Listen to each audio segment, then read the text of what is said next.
Hello po, mga kababayan, si Dante Maravillas. Dito tayo sa relax na channel natin. Ito pong masaya lang mga kababayan, laugh trip nga ni. Di ano anya Mr. Maravillas naman ngayon, yung mga bagong kwentong laugh trip. Ito po, may bago ng version po, yung kantang Leron Leron Sinta. May bago na siyang lyrics.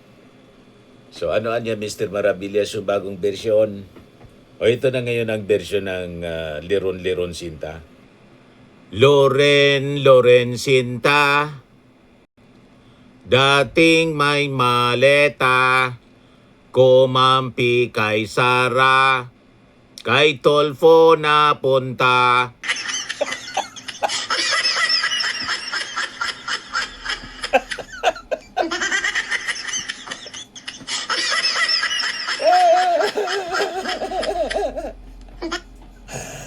Alang yan, biglang nalipat kay Tulfo yung maleta, dati kay Loren.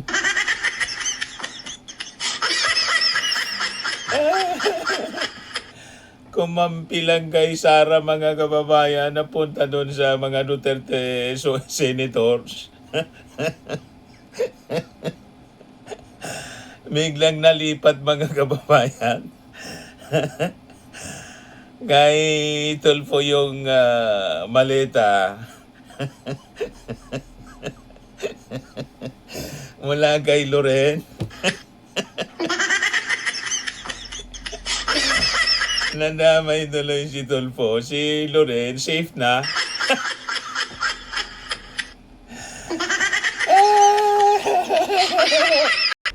Ay tapos ni Baligod, Libito Baligod. Sabi ni Rafi Tulfo, kargador lang daw sila, hindi bayani. Sabi ni Yamcha Ramos, dismiss nga mga yan. May mga kaso, mga AWOL, ibig sabihin, walang ginawang matino.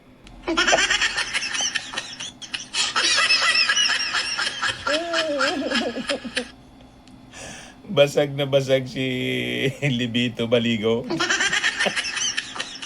Yung mga witness ninyong bayani, sabi ni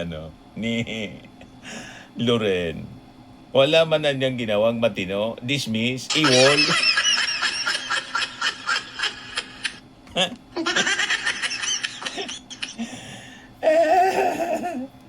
Hero na mga DDS, yung mga walang ginawang matino.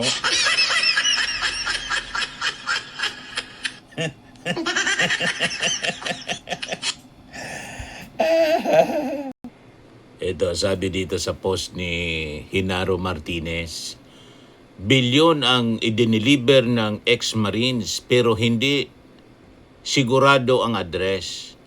Talo pa kayo ng Shopee, worth 35 pesos, safe with the picture pa. Mas magalingan niya ang Shopee kaysa sa 18 Marites.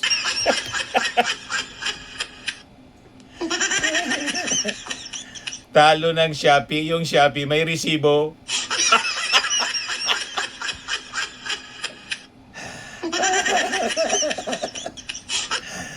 Yung 18 na mga Marites mga kababayan, walang resibo.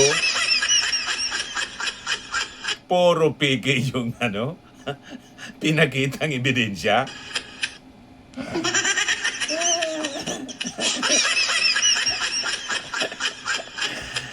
Di ba, mga kababayan? Ito post ni Atty. Jesus Falsis. Sabi niya, si Madriaga, noong nag-testify sa House, siya nagsasalita. Never na nagsalita ang abogado niya, si Atty. Raymond Palad for him. Ang 18 Marites, noong nag-testify sa Senate, minsan lang magsalita. Halos si Libby Baligod lang ang nagsasalita. Oo nga naman si Baligod kasi yung Marites. Ginawa nga na buhay yung pagmarites.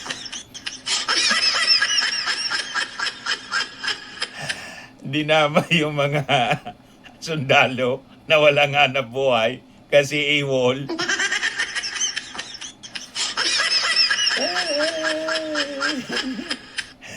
Para-paraan lang niya, Mr. Maravillas, para kumita.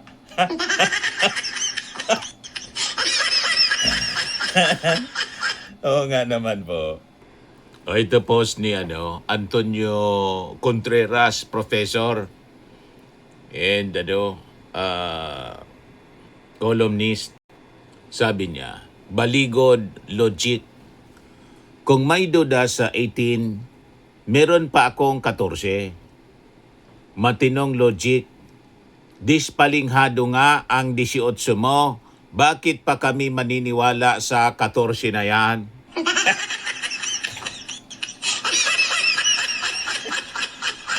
Oo nga naman yung 18 nga, hindi ka panipaniwala, dagdagan mo pa ng 14.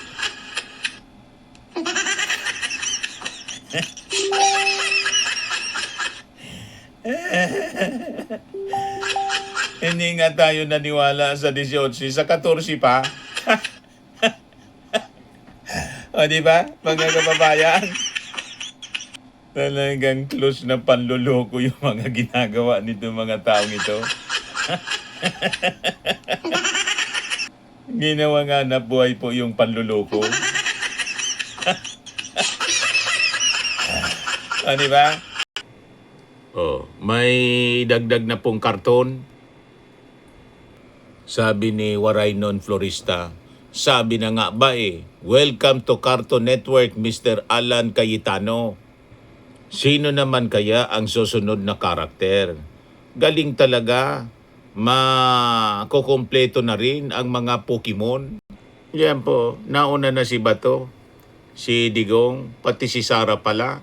Sabi dito, lumalala na talaga sila. The Cartoon Chronicles.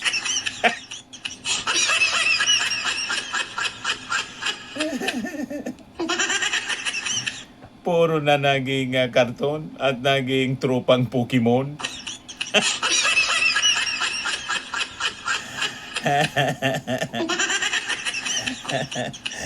Diba mga kababayan?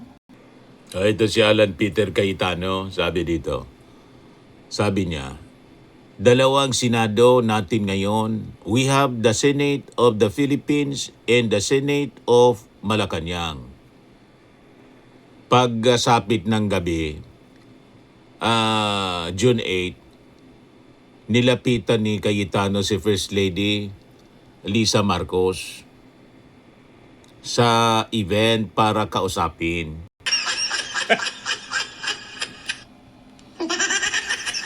Talaga niya, Mr. Maravillas, makapal. Sabi ni Erwin Tulfo, sa kapal ng mukha ni Alan Peter Cayetano, kahit palakulin mo niya, tatalbog yung palakol.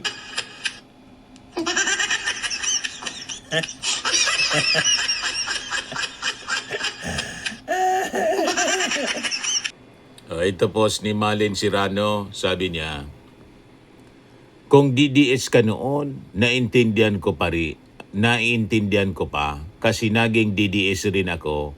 Pero kung DDS ka pa rin hanggang ngayon, magpa-check up ka na.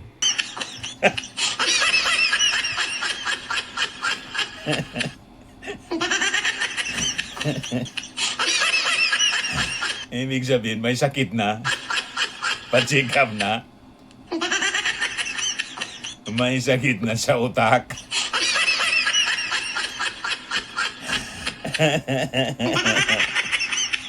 Ito post ng Duterte Bobo supporter. Sabi dyan sa post, naniniwala akong hindi ako idadamay ni Senator Trillanes. Kaibigan natin yan. Kung yung counting hindi pagkakaunawaan namin dati ay kinalimutan ko na. Sabi dyan, kasama ka sa listahan. Kasama na pala sa listahan po. Hindi makakalimutan kasi nakalista na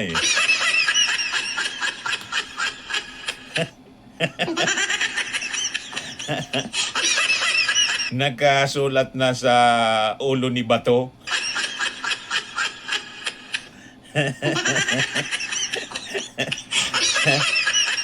Paano na yan? So ito may sinasabi si Sara. Hindi naman nagtatrabaho yung buong administrasyon, lalong-lalo na ang Pangulo. Sabi ng Dr. Tito Bobo supporter, nakakahiya naman sa'yo. Nagsalita mga kababayan yung laging nagtatrabaho.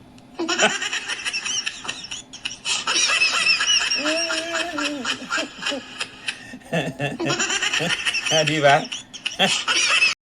Laging pagod mga kababayan sa pagpahinga.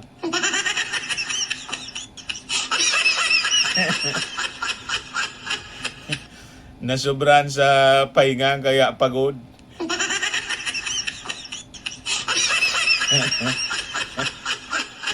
Di ba? Ganon yun. Sabi dito, Aimee Marcos, tinaguriang marites ng Senado dahil sa mga nilalabas nitong chismis sa kanyang FB.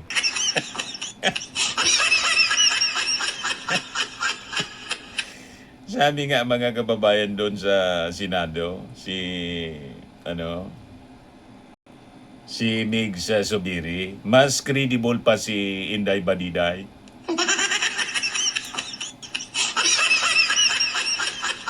Kasi si Inday Badiday, ang sabi, hindi yun nagpi-fake news.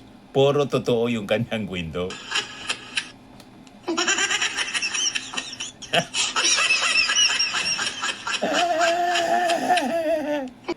So, may bagong fake news si Jason Za.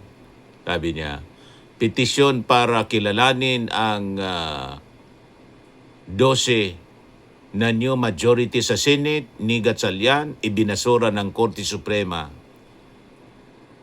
Minarka ni Atty. Carlo Ibanez na misleading.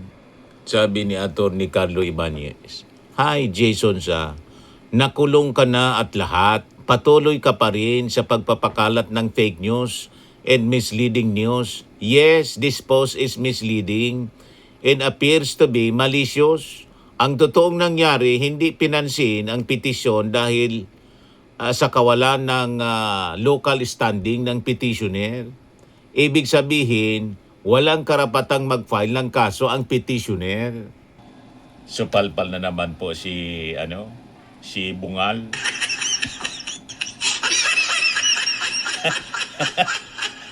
Di ba? Hindi pala local yon, lack of standing, hindi local standing. Sinupalpal din mga kababayan ni Atty. Jesus Falsi, si Atty. Harry Roque. Isa pa para kay Harry Roque at sa mga DDS, binasura ng Supreme Court ang petisyon ni Barry Tayam dahil sa lack of standing o ang kawalan ng karapatang magdemanda. Hindi dahil sa mali ang Gatchalian Black. Pag ito hindi pa klaro, iwan ko na lang. Puro ingot mga kababayan.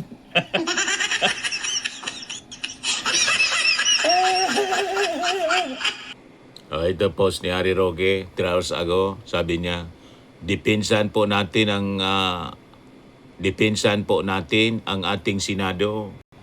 Paano ka naman makapag-depensa?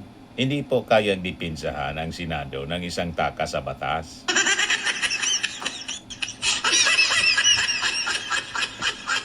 Paano ididepensa ang Senado ng isang takas sa batas, pugante?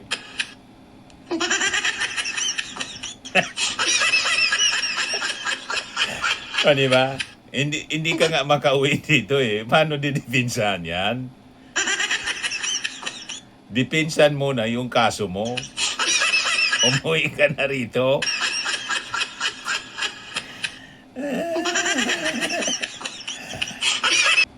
Puro niya Mr. Maravillas palyado.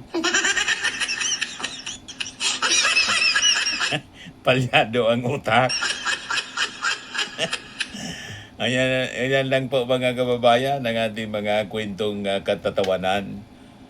Laugh trip nga ni.